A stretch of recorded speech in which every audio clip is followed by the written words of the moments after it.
Madame, messieurs, bonsoir, bienvenue dans l'actu. L'actu est de retour avec un nouvel habillage, j'espère qu'il vous plaît. Mesdames, messieurs, on a pas mal de choses à parler aujourd'hui. Tout d'abord, cette édition spéciale avec... on va voir qu'est-ce qui nous attend pendant cette année 2021. Et je peux vous dire qu'il y a pas mal de choses. Et en première partie, on va voir qu'est-ce qui nous attend à la une. En 2021, c'est évidemment la vaccination au cœur de cette année, vous savez, avec le Covid. On va voir en deuxième partie qu'est-ce qu'on a à attendre de cette année 2021 au niveau de la France. Et puis, après en troisième partie, dans le monde.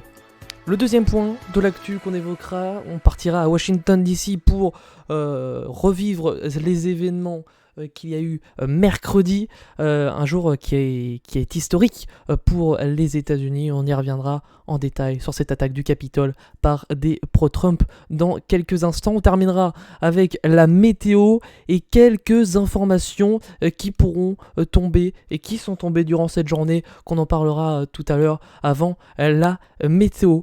J'espère que vous allez bien, que vous êtes préparés à tout ça parce que ça va être pas mal, j'espère que ça vous plaît. L'heure qui est toujours en haut à gauche, évidemment, c'est la petite nouveauté. Vous avez tous les réseaux sociaux maintenant dans cette petite banderole.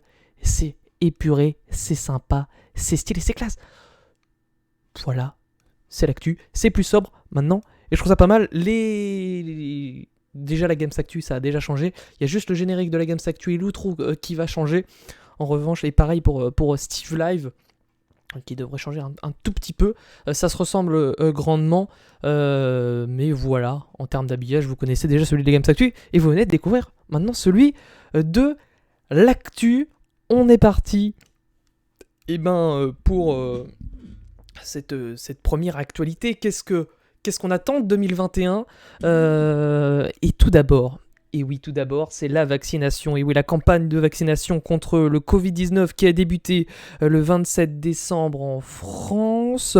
La vaccination se fait sur la base du volontariat. D'ici à mars, le gouvernement prévoit d'avoir fait vacciner 1 million de personnes à risque, surtout parmi les résidents et le personnel des 7000 EHPAD. Sont aussi concernés les soignants, les pompiers et les aides à domicile de 50 ans et plus. La vaccination sera ensuite peu à peu élargie, plus de 75 ans. C'est déjà fait, plus de 65 ans pour les employés essentiels, etc., par palier. Le reste de la population pourra se faire vacciner à partir de cet été. Les mineurs ne sont pas concernés pour le moment. Il n'y a pas eu assez d'études sur le Covid-19 et les vaccins chez les moins de 18 ans. Voilà ce qu'on nous dit pour ça. Alors attendez, je sors mes petites fiches.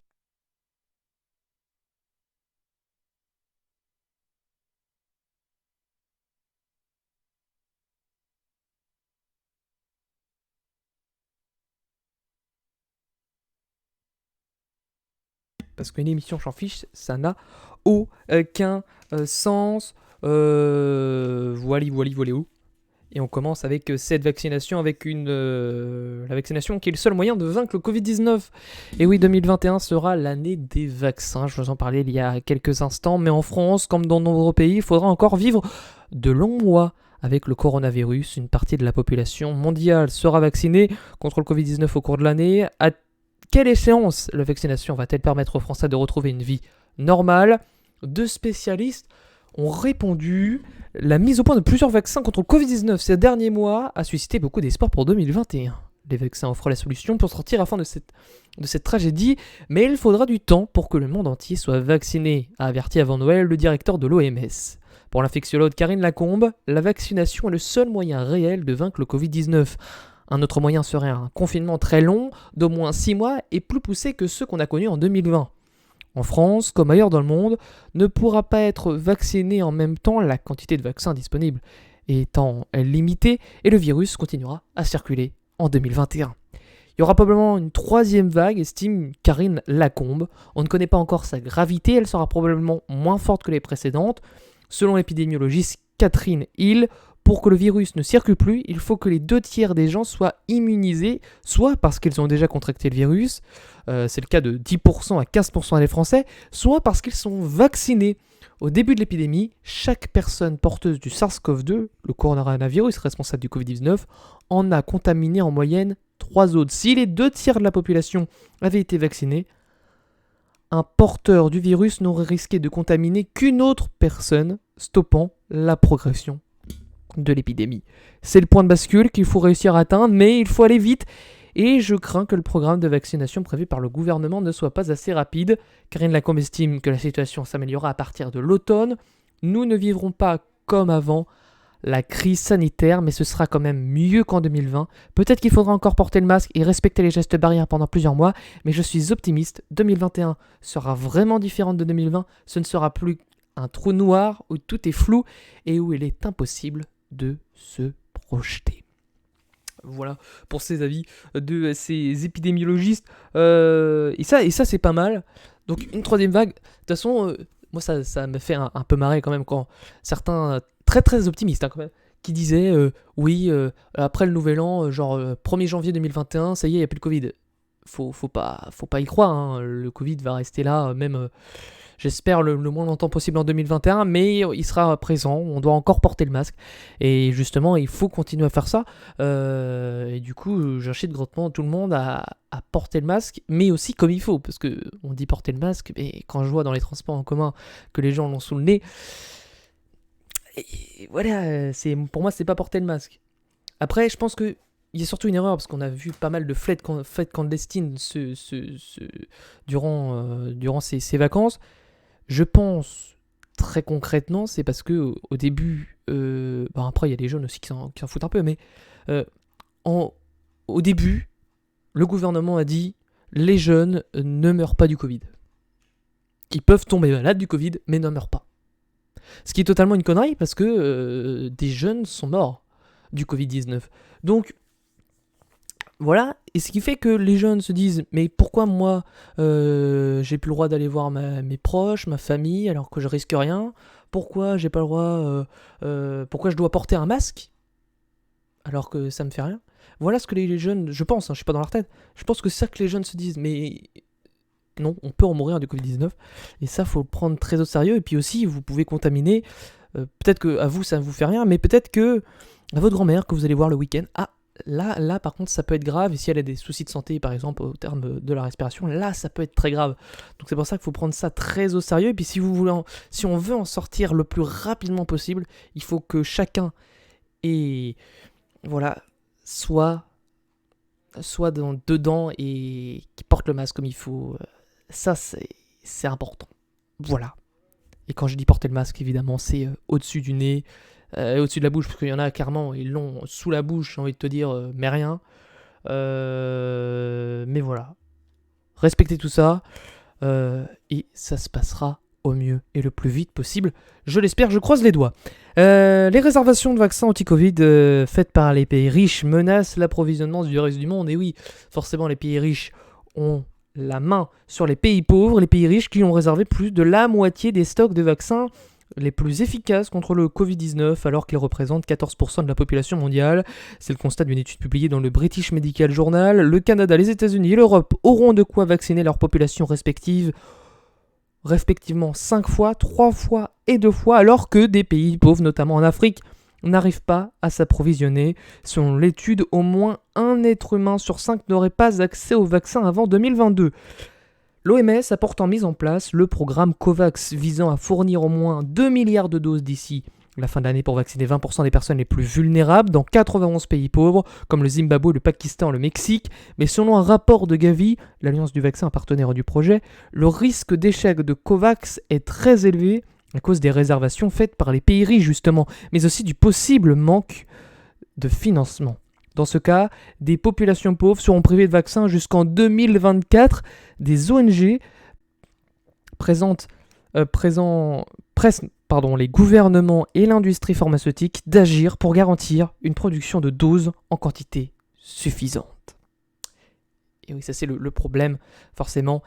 Les gros bouffent les petits. Et ça c'est comme les entreprises finalement. Un pays riche, forcément il prend tout, mais il n'en laisse pas aux pays pauvres. Donc, très compliqué cette histoire. Les chiffres clés, 15 millions de Français seront vaccinés d'ici à l'été. Selon le gouvernement, cette vaste campagne de vaccination se déroulera en plusieurs temps. 1,5 milliard de doses de vaccins ont été réservées par l'Union européenne, soit 450 millions d'habitants. Il s'agit de vaccins fabriqués par 6 laboratoires différents. Mardi, seul le vaccin de Pfizer BioNTech était autorisé. Il nécessite l'injection de 2 doses. Pour le moment, c'est le seul qui est autorisé. 12 €, c'est le prix moyen d'une dose de vaccin contre le Covid-19. L'écart des prix varie de 2 à 20 € la dose selon le laboratoire.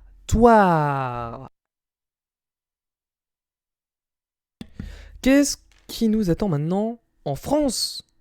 Parce qu'on a vu l'élément à la une que c'était le vaccin, que certains pays avaient du mal à s'approvisionner.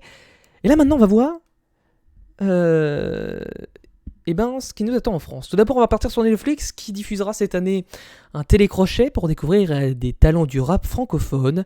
Niska, Shay et SCH, je sais même pas le dire, c'est chaud, seront les jurés de c'est le Rhythm plus Flow, nouvelle école, qui contiendra 8 épisodes.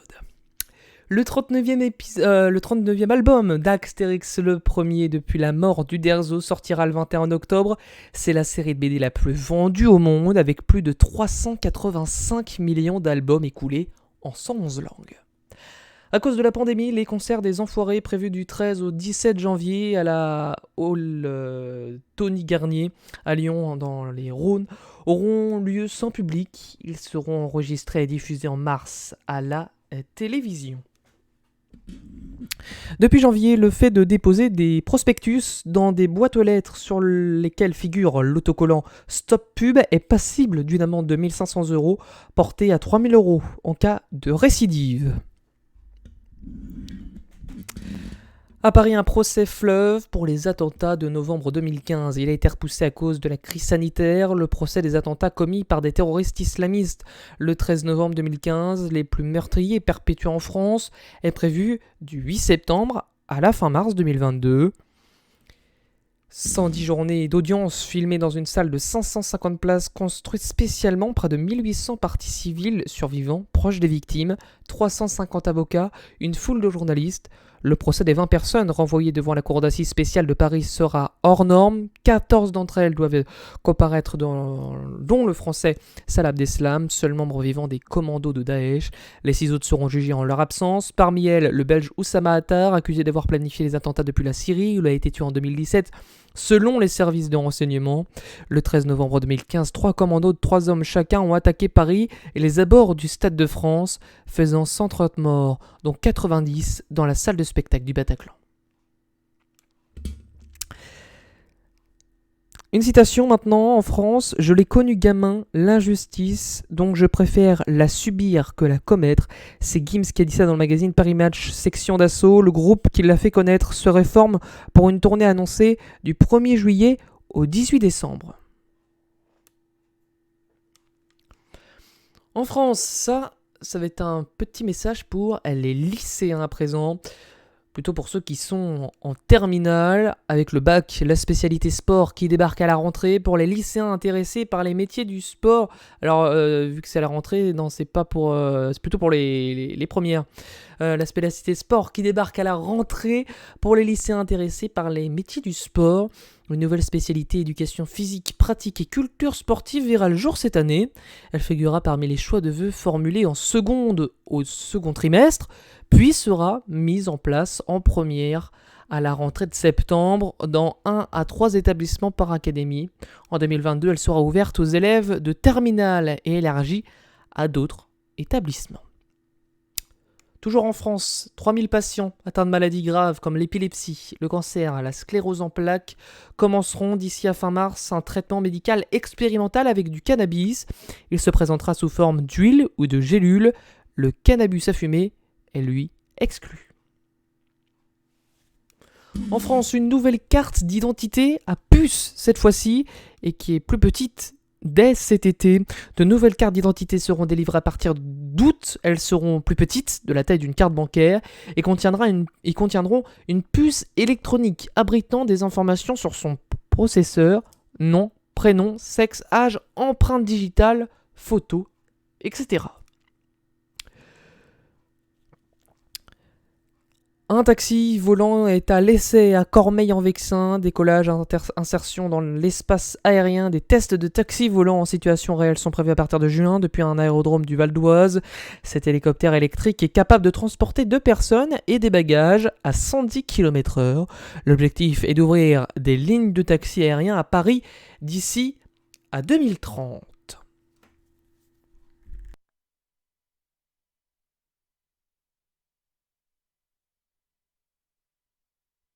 On continue avec en France des pailles, des touillettes, de nouveaux objets en plastique qui sont interdits. La liste des produits jetables en plastique interdits s'allonge depuis le 1er janvier 2021. Pailles, couverts, touillettes, boîtes à sandwich de type boîte à kebab, tiges pour ballon, couvercles de boissons, confettis et pics à usage unique sont retirés des commerces. Un délai de 6 mois a été accordé pour découler les stocks. La loi prévoit l'interdiction progressive de tous les objets jetables en plastique pour lutter contre la pollution. Cela a débuté en 2016 avec les sacs de caisse, suivi l'an dernier de la vaisselle jetable avec les assiettes, les verres et les gobelets en plastique. Pots de yaourt, tubes de dentifrice ou bouteilles de shampoing en plastique disparaîtront d'ici à 2040.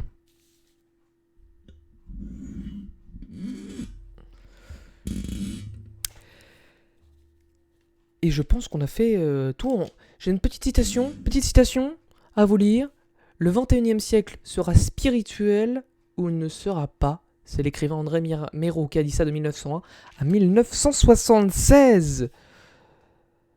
On est parti pour cette catégorie monde avec 12 villes, Rome, Londres, Munich, dans 11 pays différents, mais pas la France, accueilleront l'Euro 2021 de foot entre le 11 juin et le 11 juillet.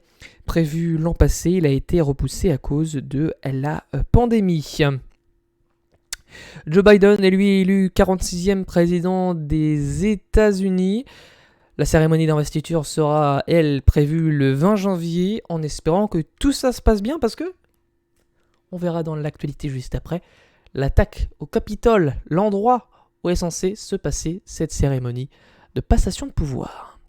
Le 15 mars marquera le 10e anniversaire du début de la guerre civile en Syrie. Ce conflit a fait près de 475 000 morts et contraint 12 millions d'habitants à fuir de chez eux, souvent en se réfugiant à l'étranger.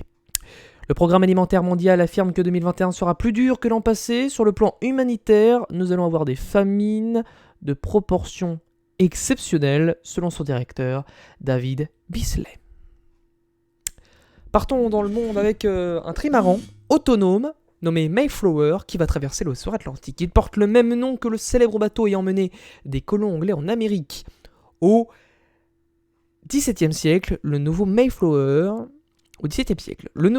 est un trimaran électrique autonome, long de 15 mètres et couvert de panneaux solaires fournissant du courant à ses moteurs. En phase de test, il suivra la route prise par son ancêtre il y a plus de 400 ans. Il quittera le sud de l'Angleterre le 19 avril à destination de la côte est des États-Unis. Bardé de caméras et de capteurs, ce trimaran est piloté grâce à l'intelligence artificielle. Elle est censée lui permettre d'éviter les obstacles en tout genre, autres navires, animaux marins, etc. Le Mayflower, conçu pour l'organisation ProMay et IBM, vient d'être récompensé par le prix de l'innovation du CES, grand salon de la technologie organisé à Las Vegas, aux États-Unis. C'est dingue, en Europe, le plus long tunnel immergé du monde. Les travaux d'un tunnel reliant le Danemark à l'Allemagne, débutant cette année d'une longueur de 18 km. Il sera le plus long tunnel ferroviaire et routier immergé au monde. Dans 8 ans, il permettra d'éviter une traversée d'1 heure en ferry ou un détour de 160 km en voiture. Contrairement au tunnel sous la Manche creusé dans le sous-sol, celui-ci sera formé de tubes géants posés au fond de la mer Baltique. On a le temps avant de voir ça. On continue avec cette question qui va arriver dans quelques instants. Le procès des 4 policiers impliqués dans le décès de George Floyd débutera le 8 mars. La mort de cet homme noir pendant un contrôle de police en mai dernier à Minneapolis avait entraîné une vague de protestations dans le monde entier. Alors cette question, quelle peine les policiers jugés pour la mort de George Floyd risquent-ils ? Eh bien voici la réponse. Ils risquent jusqu'à 40 ans de prison, même si Leur chef d'inculpation diffère. Derek Chauvin est accusé de meurtre pour s'être agenouillé pendant 9 minutes sur le cou de la victime. Les autres policiers sont accusés de complicité de meurtre. Ils ont tous été renvoyés de la police et comparaîtront libres au procès après avoir été libérés sous caution. Allez, on part maintenant dans l'espace avec trois engins spatiaux ayant quitté la Terre en 2020 doivent atteindre Mars fin février. Une seconde lancée par les Émirats Arabes Unis se mettra en orbite.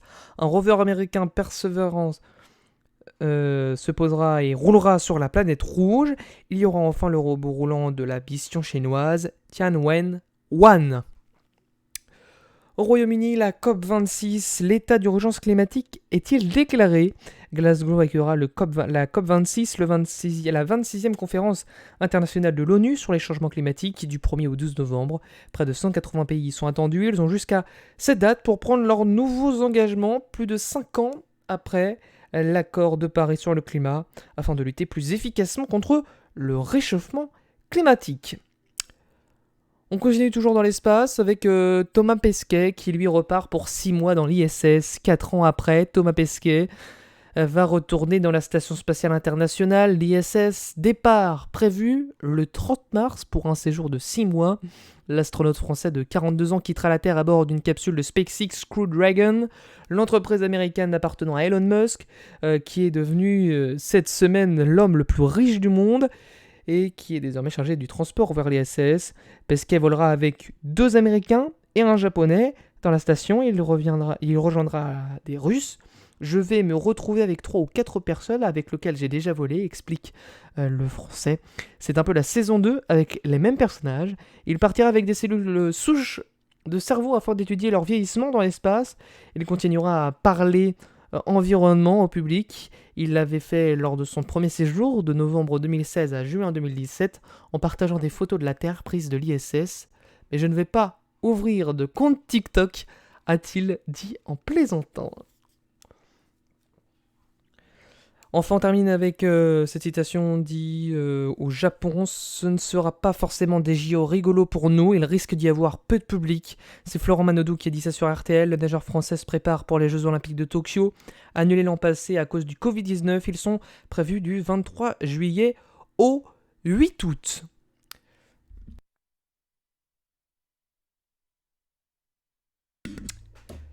Voilà, c'est la fin de cette première partie sur ça. Mais dans quelques instants, on va partir, même dès maintenant. Nous allons partir pour les États-Unis avec une attaque du Capitole, l'attaque du Capitole de Washington DC. On va revenir sur cette journée qui aura marqué l'histoire des États-Unis. Les Washington qui est en état de choc après l'attaque du Capitole le 6 janvier 2021 et... Alors attendez. Parce que c'est la merde, c'est la merde, c'est la merde. Euh...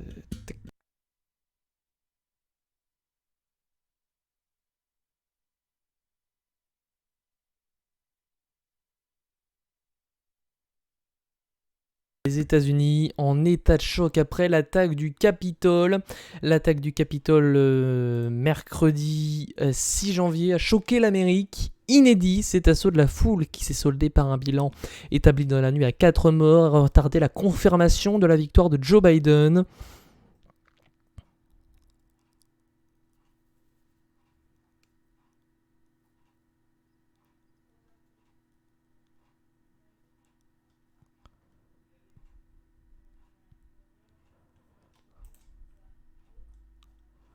Ah, c'est la douille pater. Alors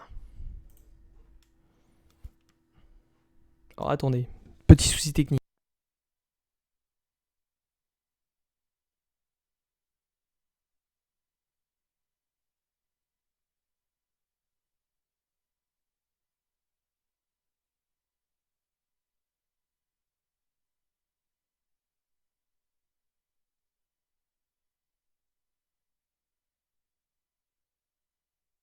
On va s'en sortir, on va s'en sortir. La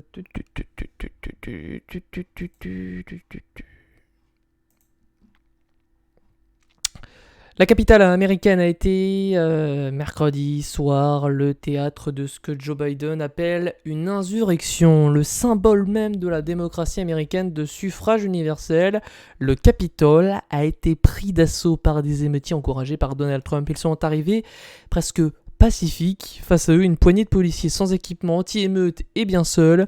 Il est midi, heure américaine, et déjà les inconditionnels de Donald Trump, chauffés à blanc par leur président, veulent en découdre. Nous sommes à Washington, à quelques centaines de mètres de la Maison-Blanche. Derrière ces murs, Joe Biden s'apprête à être officiellement proclamé président des États-Unis. Mais les manifestants comptent bien mettre leur grain de sable. Ils commencent à s'enhardir, grimpent sur les murs et les échafaudages. Très vite, le signal est donné. Il faut tenter d'envahir le Congrès. Les forces de l'ordre sont dépassées par ce raz-de-marée. Il est 14h, l'attaque du Capitole est lancée. En surnombre, ils parviennent à forcer le passage. Sous-armés, les policiers sont obligés de reculer, puis de fuir. À 15h, le Capitole est aux mains des insurgés. Un vent de panique s'empare alors du Capitole. Les membres du Congrès doivent quitter l'hémicycle. Des policiers en civil mettent en joue les émeutiers qui veulent pénétrer dans l'enceinte. Les élus sont évacués sous bonne escorte. Dans la confusion, on leur a demandé de porter un masque à gaz. La tension est telle qu'une manifestante qui tente de franchir une porte se fait tirer dessus. Elle mourra 1 heure plus tard à l'hôpital. Face à ce chaos, vers 16h30, Joe Biden prend la parole, le visage grave, et dit ces mots. Prendre d'assaut le Capitole, briser des vitres, occuper des bureaux, menacer la sécurité des élus. Ce n'est pas une manifestation, c'est une insurrection. Pendant plusieurs heures, des centaines d'émeutiers vont saccager des bureaux. Face à ce déferlement de violence, Donald Trump tente de calmer le jeu.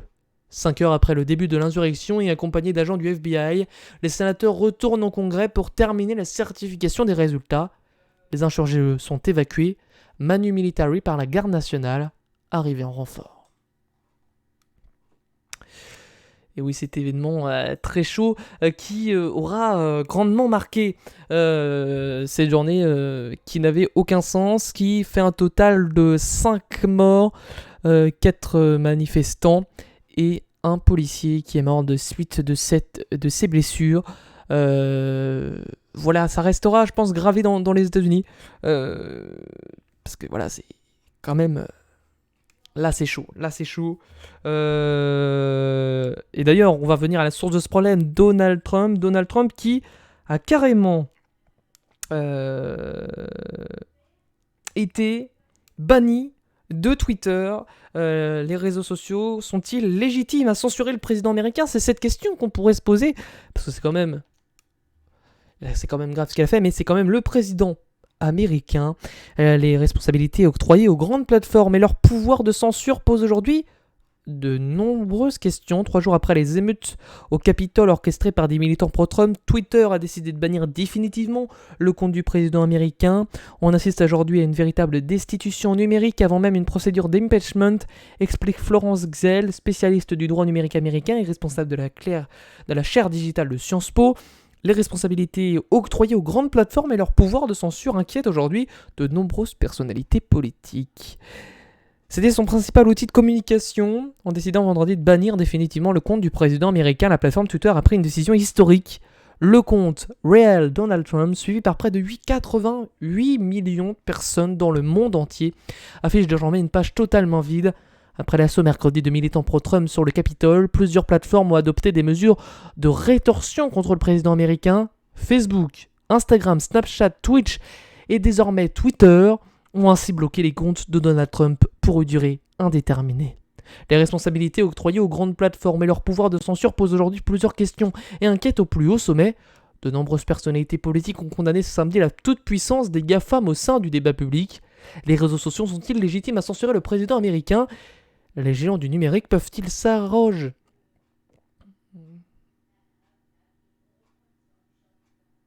le pouvoir de contrôler la parole politique et le débat public ?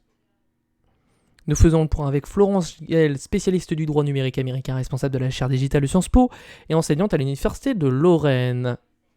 Twitter a-t-il le droit de suspendre le compte de Donald Trump ? En utilisant son compte Twitter personnel, réel Donald Trump, le président américain a été traité comme n'importe quel utilisateur du réseau social. Il a ainsi été soumis aux mêmes conditions d'utilisation, les CGU, que vous et moi, explique la spécialiste du droit numérique. Les réseaux sociaux ont le droit de pratiquer la modération sur le fondement de leur CGU, car ce sont des entreprises avec des contrats de droit privé. Aux États-Unis, les plateformes sont d'ailleurs davantage protégées grâce au texte fédéral, la section 230 du Communication Decency Act, qui leur garantit une immunité pour toutes leurs décisions de modération, ce qui signifie que les plateformes sont toute puissance en la matière. Mais ce qui complique aujourd'hui la donne, c'est qu'on a affaire au président des États-Unis qui a une fonction élective, et cela pose aujourd'hui de vrais problèmes sur le plan juridique. Il représente les États-Unis d'Amérique, c'est donc son statut sur la plateforme qui est difficilement comparable à celui de n'importe quel internaute. Réel Donald Trump a ainsi un statut extrêmement ambigu, car il était qualifié en 2019 par des juridictions américaines de forum public, c'est-à-dire qu'il est considéré comme un espace de débat public qui est protégé par le premier amendement de la Constitution des États-Unis sur la liberté d'expression. Et c'est là que nous sommes vraiment dans une très forte ambiguïté. Certains vont dire que Twitter ne fait qu'appliquer ces conditions d'utilisation, quand d'autres vont dire que le compte du président a un statut exceptionnel et qu'il y aurait violation du premier amendement. On assiste à une destitution numérique avant même un impeachment. Quoi qu'il en soit, la suspension du compte de Donald Trump pose aujourd'hui un évident problème démocratique. Ajoute Florence Gallet, qui rappelle que Donald Trump a quand même récolté le suffrage de plus de 70 millions d'électeurs américains lors de la dernière présidentielle. L'empêcher aujourd'hui de s'exprimer, c'est une décision qui est extrêmement lourde, surtout quand on sait que Twitter a été l'outil de la conquête du pouvoir de Donald Trump, celui qui lui a permis d'engranger autant de soutien et de construire sa visibilité politique. Arnaud Mercier, professeur en information et communication à l'université Paris 2 Panthéon-Assas, s'interroge également de la portée d'une telle décision. Est-il sain dans une démocratie à partir du moment où les réseaux sociaux sont des outils de liberté d'expression, que l'on octroie aux seuls propriétaires du réseau la possibilité de censurer ses utilisateurs ? Ça demande. C'est clairement de la censure. Reste à voir si on va accepter, parce que ça nous arrange. Dans ce cas précis, la délégation de cette censure a été une entreprise privée.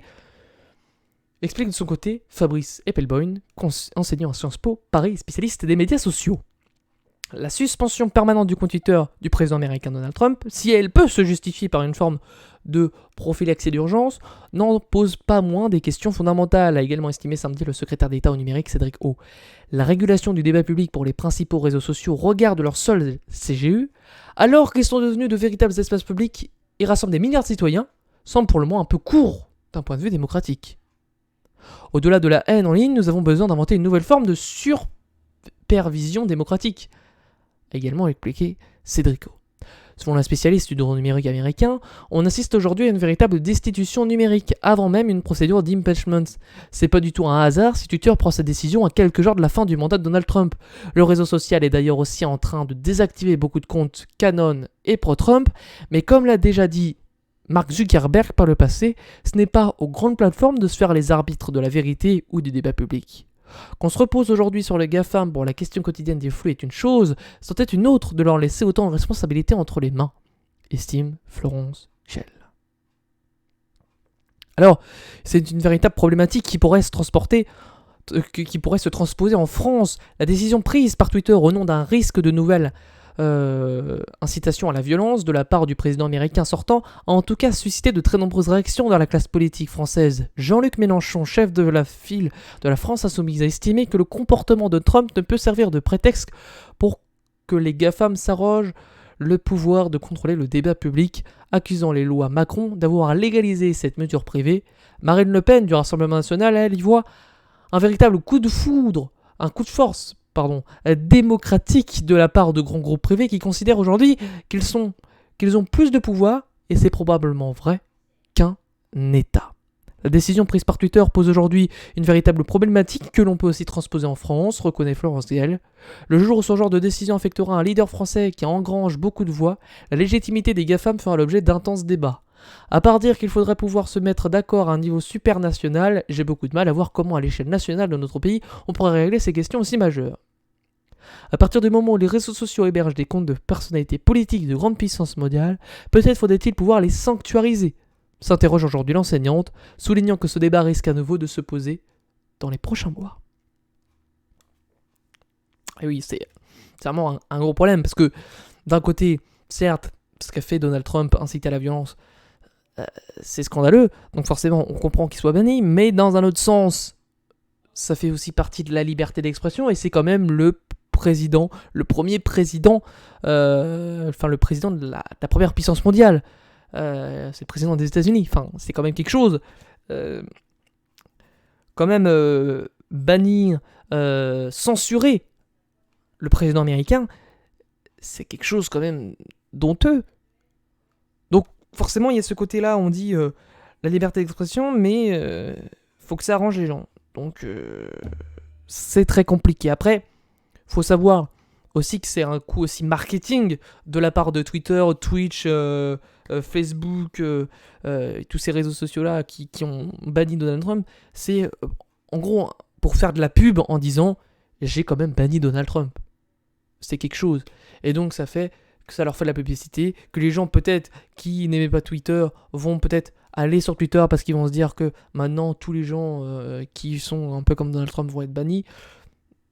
Je sais pas comment les gens voient ça, mais c'est quand même très chelou. La météo, juste avant de terminer, on est parti pour cette météo, mais juste avant la météo, on va partir sur les breaking news, les alertes infos, les toutes dernières infos qui nous sont tombées. Et tout d'abord, on commence avec Hubert Auriol, légende du Dakar, animateur de Koh-Lanta, qui est mort. Hubert Auriol est décédé ce dimanche à 68 ans. Celui qui avait présenté la première saison de Koh-Lanta s'était imposé à 2 reprises en voiture sur le Paris-Dakar, en 1981 et 1983, et une troisième fois en 1992 à moto, devenant alors le premier homme à remporter l'épreuve mythique à moto et en auto, ce qui lui a valu le surnom de l'Africain. Voilà pour ces news. Pas de report des premières épreuves du bac en mars, assure Jean-Michel Blanquer. Les voix d'enseignants et de parents d'élèves s'élèvent pour demander le report des épreuves de spécialité en terminale qui doivent lancer le nouveau bac le 15 mars. Si Jean-Michel Blanquer assure que les premières épreuves du baccalauréat se tiendront en mars, il n'exclut pas de changer de doctrine, situation sanitaire l'exige. Et puis, enfin, on termine avec la disparition d'un Boeing 737, des débris de l'avion et des morceaux de corps retrouvés. Les boîtes noires ont elles aussi été retrouvées ou sont en cours de recherche. La compagnie indonésienne Sherjawa a perdu samedi le contact avec un Boeing 737 qui transportait à son bord plus de 60 personnes. La probabilité que l'avion se soit crashé dans la mer semble se confirmer avec la découverte de débris d'avion, des 2 boîtes noires de l'appareil et de morceaux de corps dans le port de Jakarta. Voilà pour cette info. Tout de suite, la météo.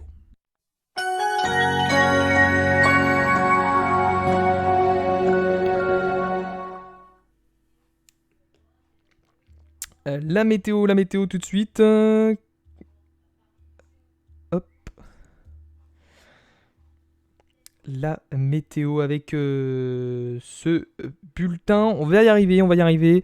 Ce bulletin météo par Météo France qui annonce pour votre début de semaine, votre journée de lundi.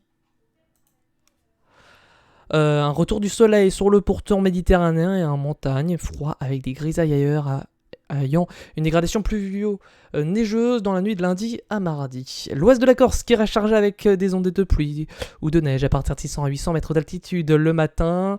Les précipitations s'atténuent l'après-midi sur le reste du pourtour méditerranéen. Un temps bien ensoleillé se rétablit dès le matin sous un mistral et une tramontane de 60 à localement 80 km/h. Le soleil brille également sur les Pyrénées, l'ouest du Massif central, le Massif alpin et le Haut-Jura. Ailleurs, on observe beaucoup de grisailles le matin, parfois des brouillards givrants ou quelques flocons anecdotiques. On se méfiera du regel des sols mouillés ou enneigés. Dans l'après-midi, le temps reste très nuageux avec quelques gouttes de la Bretagne, des Pays de la Loire et du Poitou à la frontière belge. Sur le sud-ouest et l'est du pays, des nappes de nuages bas résistent localement, plutôt sur les plaines de Midi-Pyrénées, du Val-de-Saône à la Bresse et en plaine d'Alsace. Ailleurs, le soleil devrait refaire quelques belles apparitions. Demain matin, les gelées seront encore généralisées, comprises entre 0 et moins 4 degrés en général, entre moins 4 et moins 8 au pied des Pyrénées. Sur les zones enneigées, sur le nord-est, l'ambiance sera glaciale en montagne. Dans l'après-midi, il fera 6 à 11 degrés sur les côtes méditerranéennes, 5 à 8 degrés du nord de la Seine à la Bretagne et au Pays de la Loire, un 5 sur le reste du pays.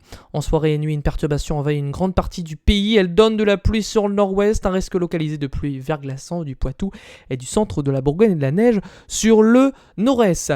C'est la fin de la Games Actu. Enfin, la fin de. Pourquoi je dis la fin de la Games Actu? Je suis habitué parce qu'il est 18h, normalement c'est la Games Actu. Il n'y a pas de Games Actu cette semaine.